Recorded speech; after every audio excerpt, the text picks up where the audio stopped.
Les GPS. La carte et le GPS. Vaste sujet. Attention, hein. Éternel débat. Éternel débat. Bon, les deux sont complémentaires, hein, c'est pas. Voilà. Le papier ou l'électronique? Bon, bah les deux alors. Les deux. Les deux.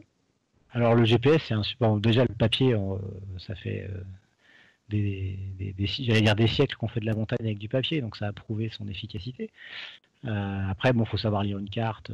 Et puis comme je disais, si on connaît pas le coin, une carte toute seule, sans boussole, sans altimètre, ça peut vite devenir un peu galère. Si on manque de visibilité, si on n'a pas de repère pour savoir où on est sur la carte, une boussole, un altimètre, c'est pas mal. Après, il faut savoir s'en servir aussi.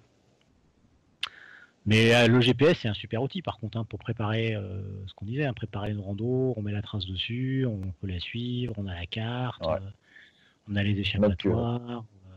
Après, en GPS, on a les outils spécialisés, hein, donc quelques marques en font, hein, Garmin, etc.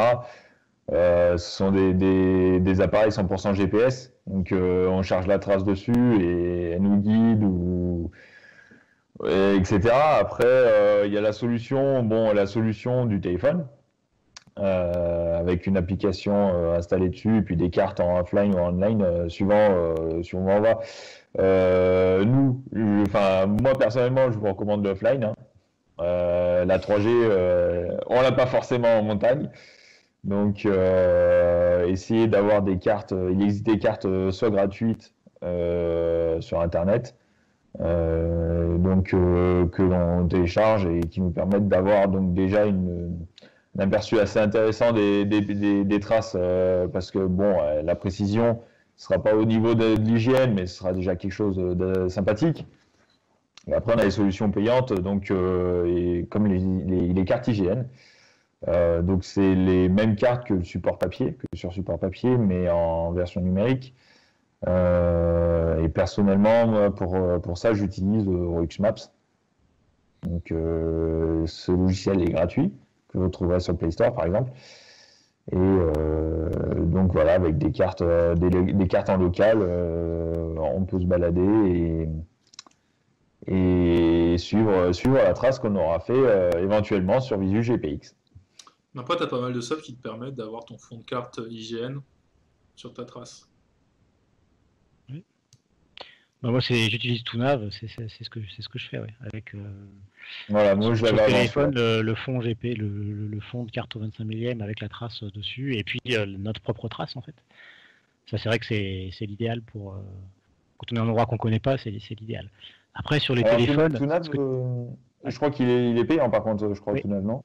Oui. Ouais. Voilà. Je pense, ce qui se passe aussi, c'est que vu que l'utilisation des fonds de carte IGN est soumise à licence, si j'essaie de pas dire de bêtises, mais de ce que je me souviens, tu peux utiliser l'API vers les fonds de carte IGN. Tu peux faire un certain nombre de calls sur une période donnée, par 24 heures par exemple. Je crois que ça a changé, ça, malheureusement. Ah, peut-être. En tout cas, pendant un moment, c'était ça de manière gratuite, et donc il y avait. Oui. Et après, tu as des licences. Après, tu as des licences, et donc du coup, la plupart des applis qui utilisent des fonds de carte IGN sont payantes à cause de ça. Après, tu peux acheter aussi carrément le fond de carte, j'allais dire on peut par département ou et les mettre sur ton. C'est le cas de Roux Maps, donc effectivement, un logiciel gratuit. On peut utiliser des solutions de maps gratuites, des fonds de cartes gratuites, mais on peut utiliser les cartes IGN qu'on aura achetées à part sur le site de IGN, par exemple. Je crois que c'est assez cher, mais ça permet d'avoir surtout différentes couches en fait. Il me semble de mémoire que si on achète une carte au 25 millième, on va pas avoir que la 25 millième, on va avoir aussi les couches supérieures. À la 100 millième. Avec la 25, tu as la 100 millième en fait. Voilà, quand on zoome et qu'on dézoome sur les cartes, en fait, on ne zoome pas sur une seule couche. Au fur et à mesure qu'on zoome ou qu'on dézoome, en fait, on change de couche et on change de précision de carte. En fait. Ouais, comme ce qui se passe par exemple si tu es sur Géoportail où l'échelle de la carte s'adapte automatiquement. Voilà, donc il faut se dire quand même que quand on achète une carte papier, bon pour ceux qui veulent tourner au papier, ils ont qu'une précision, un 25 millième par exemple. Et s'ils achètent une carte un peu plus chère en numérique pour être sur les téléphones, etc., ils achètent plusieurs couches, donc plusieurs précisions. Ouais. Ils auront l'équivalent de plusieurs cartes papier. Ouais. Alors après, donc le GPS pour moi c'est un super outil. Maintenant, il faut toujours garder en tête que c'est un outil technologique, donc par définition, ça peut merder, quoi. Ça peut, voilà, on peut avoir un batterie drain, ça peut se casser, on tombe, il se casse.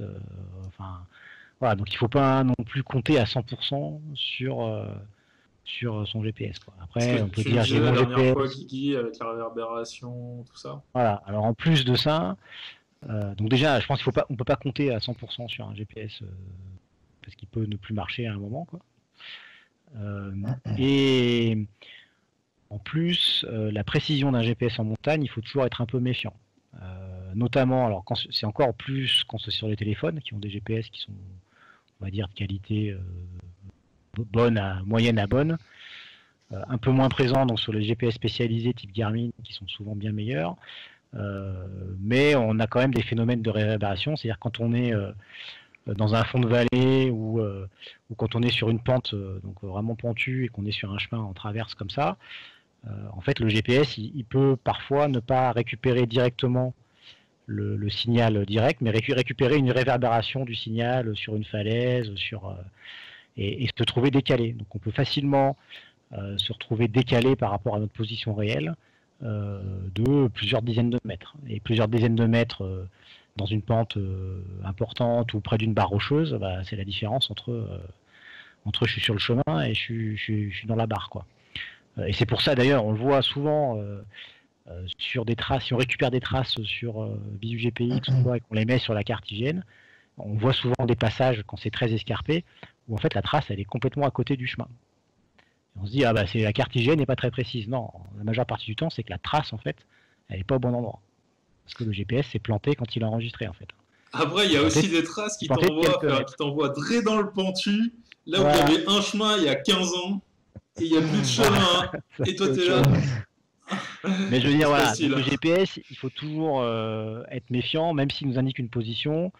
Il faut quand même vérifier avec quelques repères, et si on a le moindre doute, voilà, prendre des repères. Donc une fois de plus, si on a un altimètre, c'est encore mieux parce qu'on peut connaître notre altitude et donc se positionner sur la carte.